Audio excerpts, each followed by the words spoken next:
Assalamu alaikum wa rahmatullah. Welcome here. This is your host, Muawiyah, and welcome back as we continue our series, Prophetic Chronicles, as we discuss and explore the lives of the prophets from Adam alayhi salam to Muhammad sallallahu alayhi wasallam.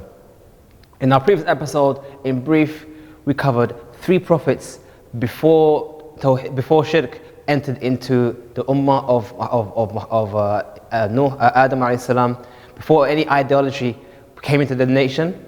And then we covered three prophets after that, from Nuh, Hud and Salih. And in last episode, we began to explore the life of Ibrahim alayhi salam. We spoke about how Ibrahim called his people to Islam, how he introduced them to Tawheed, how he invited them to the oneness of Allah through debating, encouraging them to contemplate the wonders of Allah, to contemplate the oneness of Allah, and more importantly, to realize the fallacy of idolatry, to realize the weakness of their idols. And he did so through demonstration, through showing them realistically how these idols are weak. They are only created things, they're only created beings, nothing special. This was something unique that in the story of Ibrahim and how he gave da'wah, calling them to Islam and showing them, going from stages, and you can almost say teaching them the message, Allahu Akbar, Allah is the greatest, greater than all that you can create, greater than all that you can fashion. Allah doesn't go away, Allah is not absent, Allah knows all things, and most importantly, Allah is the one who guides. Allah is the one who guides to the oneness of Allah, and by this, Ibrahim became an ummah on his own, became a nation to himself, to the point where he even made bara'ah, he even disassociated and distanced himself from his people, where he said, verily I see you, he talked to his father, and your people. He never said my people, he never said our people, he said your people. So in the last episode, we got to the stage where Ibrahim destroyed the idols and used that destruction of all the idols to demonstrate to them the weakness, and put the axe on the neck of the large one, and used that as evidence against them from their own answers that these could never be their gods. They should never be their alihah, their gods, and they should never, and they don't deserve their worship. What we didn't discuss though is what happened next. Now, unfortunately, this is the case with all people of misguidance. The person wants to be misguided, and they will refuse to accept the truth when the truth is made manifest to them, and have no other reply. What do they say? Let's harm them, let's destroy them, let's kill them, let's ostracize them, let's exit them from our place, let's do some kind of harm. This is the normal reaction to people that human beings have when the truth is made manifest to them and have no other recourse or reply. That's exactly what they said.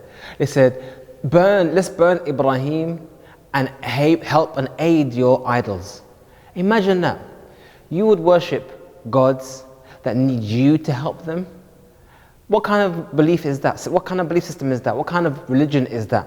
Where your gods need your physical help to aid them against a young man. Makes no sense. But that's exactly what happened. So they kindled a fire, a ditch of fire, to throw Ibrahim into the fire. And when they did so, Allah said to the fire, كُونُوا بَرْدًا وَسَلَامًا عَلَى إِبْرَاهِيمَ, be cool and safe for Ibrahim. I.e., although Ibrahim was thrown into the fire itself didn't harm him. This is an amazing event. This is an amazing opportunity for them to realize their fallacy, realize the error of their ways, and to come back to the truth. So rather than listening to the advice and taking a heed from the miracle, they continued and persisted upon their misguidance. Now, what's interesting about Ibrahim is that his nation weren't destroyed as a result of their rejection.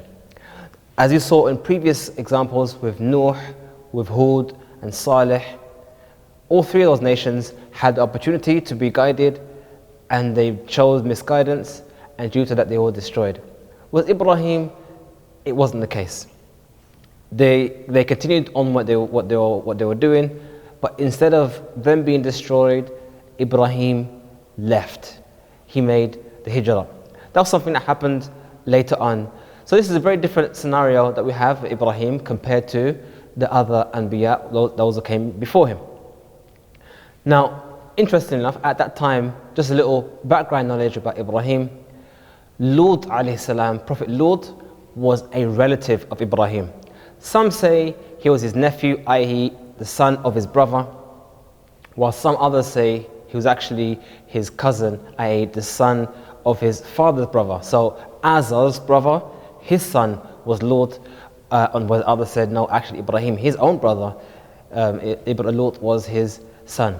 So we see here that there were people, individuals who were believers, who accepted the message of Ibrahim. It wasn't just a case where only Ibrahim. There were others also who accepted Islam, or accepted monotheism. But no doubt they were the minority in this case, and they weren't the majority. Also, Ibrahim got married to Sarah. So Sarah was another relative of Ibrahim. She was his cousin. But there has been some who have claimed, and I think it's from the children of Israel, that she was his niece, but that's not the case. She was actually his cousin. So moving on to the story of Ibrahim, we have the next incident, a new incident with Ibrahim, and that is with the king of the time, or the leader of the time, Nimrod, in that area. Now there's a bit of difference of opinion as to when exactly this took place. Some say this took place at the incident when the idols were broken, i.e. the idols were broken, then this incident took place, and then he was thrown into the fire.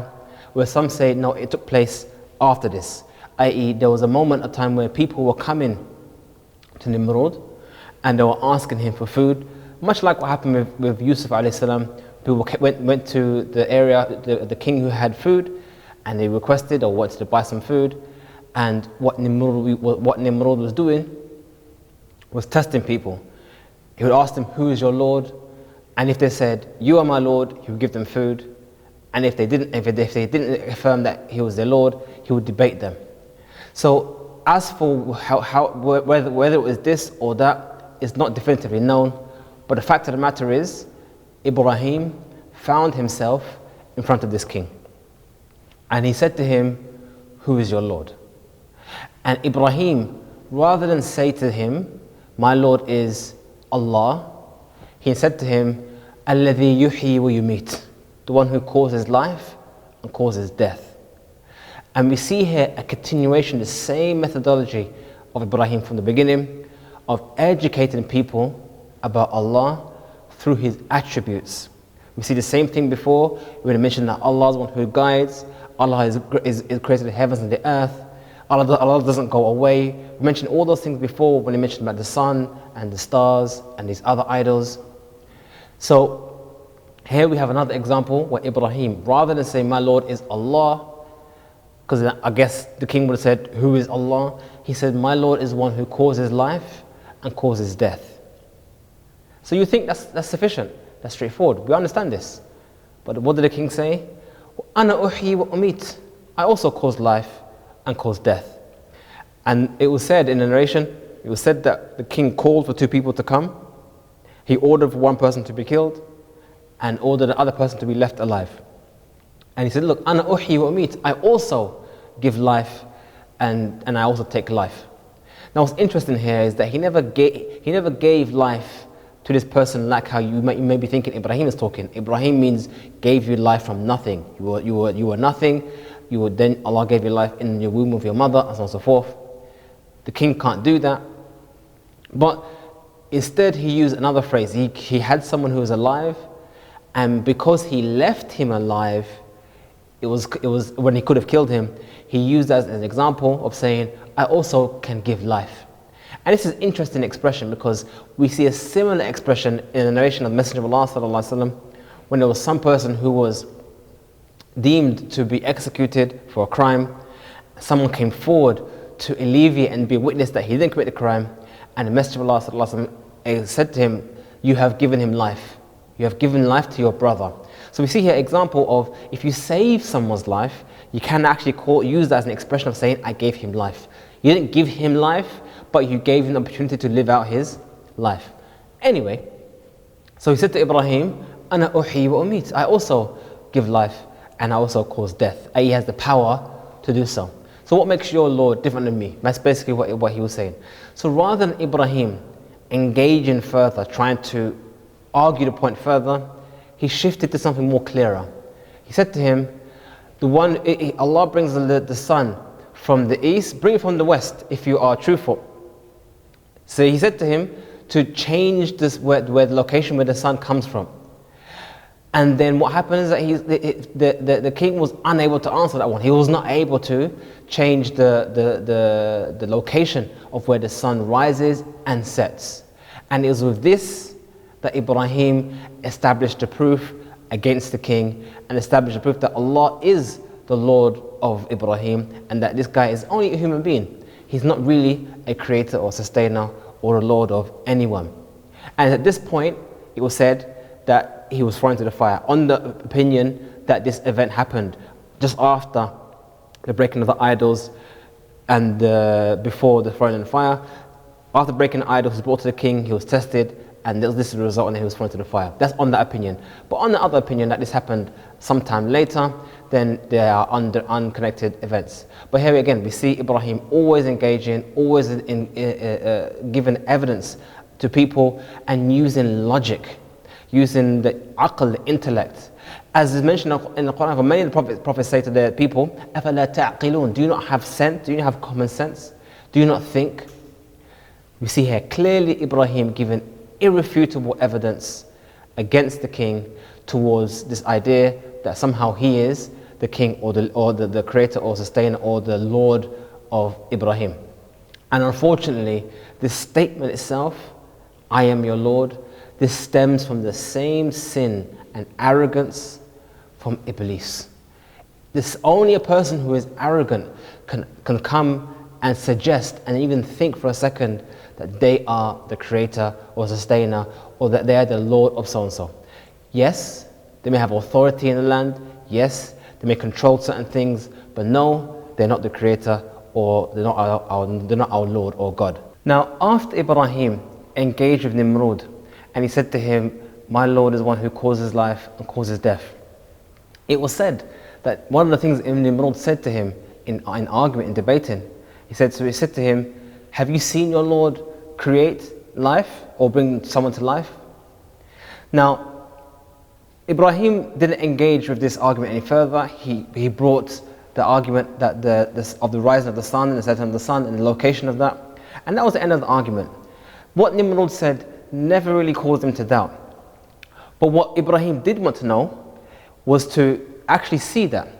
Ibrahim wanted the opportunity to have this argument removed from him.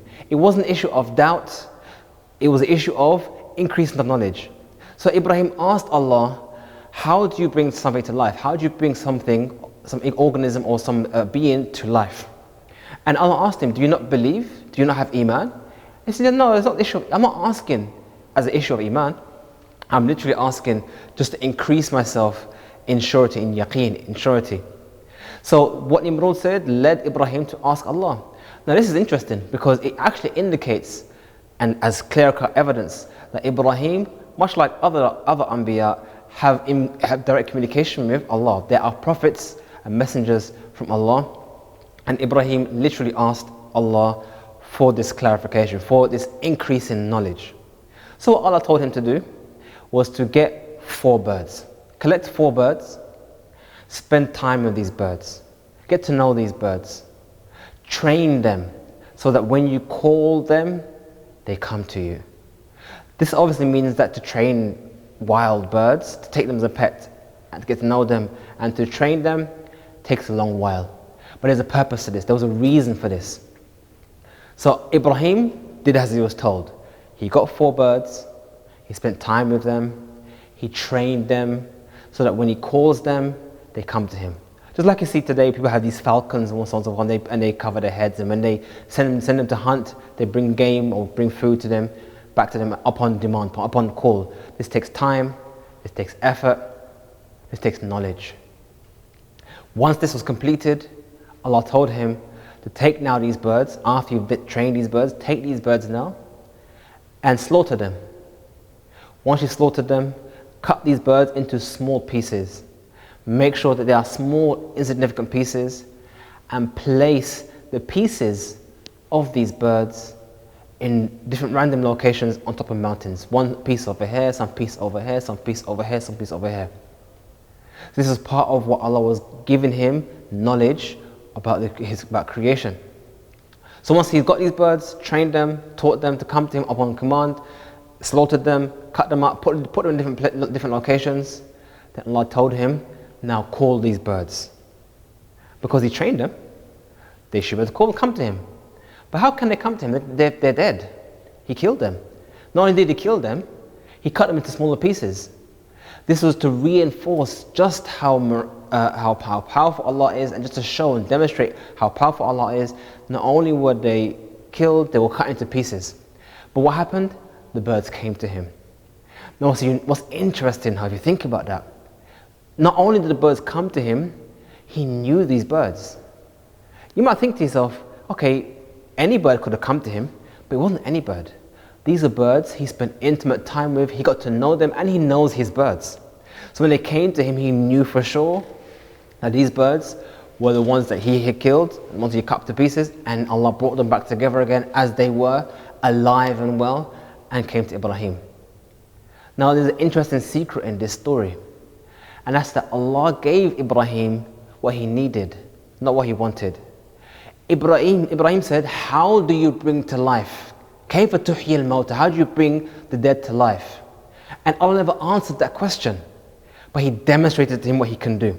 That's very different. And we can speculate as to the reason why, but maybe it's because the how is not comprehensible. It's not something that we as human beings can comprehend the how. We can't see and understand exactly how. What we can understand is the effect. We can see for ourselves that this was actually dead. I actually separated their body parts. I put them in random locations, and Allah made it come to him upon demand, upon command. This is one of the miracles of Ibrahim, one of the many miracles given to Ibrahim, because he's a prophet and Nabi of Allah, and it's one of the special features given to him.